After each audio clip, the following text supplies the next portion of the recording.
Yeah. Sige, tawa pa kayo, pero tingnan nyo to. Araw-araw ako trending sa GC ng tropa. Si Jesse nagtati kahit wala pang umaabot na tanong. Si Patrick naka-ready na yung ha-ha-ha-ha. At si Benedict, grabe, ang daldal pati emoji nag-o-overflow pa. Pero okay lang, sige lang, asarin nyo pa ako. Kasi pagdating kay Beb, ako yung bida rito. Oo, nag-iba ako pero mahal kasi tol, hindi biro. Kayo nag-iingay,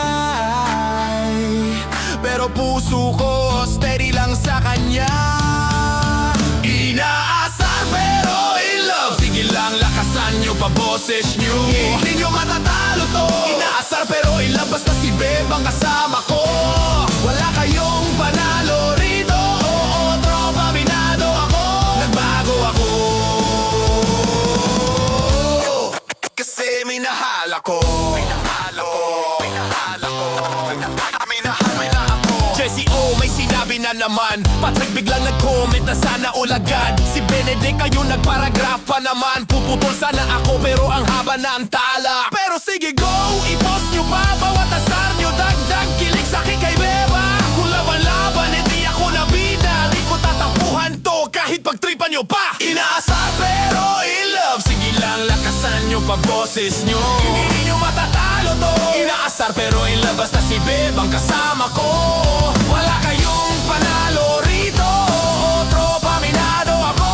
Nagbago ako kasi minahal ako.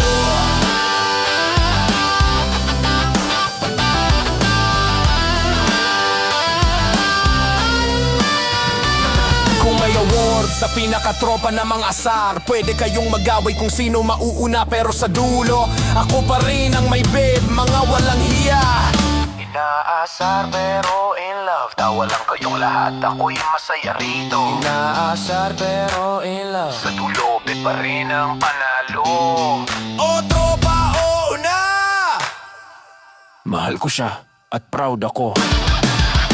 Inaasar pero in love. Sige lang, lakasan nyo pa boses nyo. Hindi nyo matatalo to. Inaasar pero in love, basta si Beb ang kasama ko. Wala kayong panalo rito. Oo, tropa, minado ako. Nagbago ako kasi minahal ako.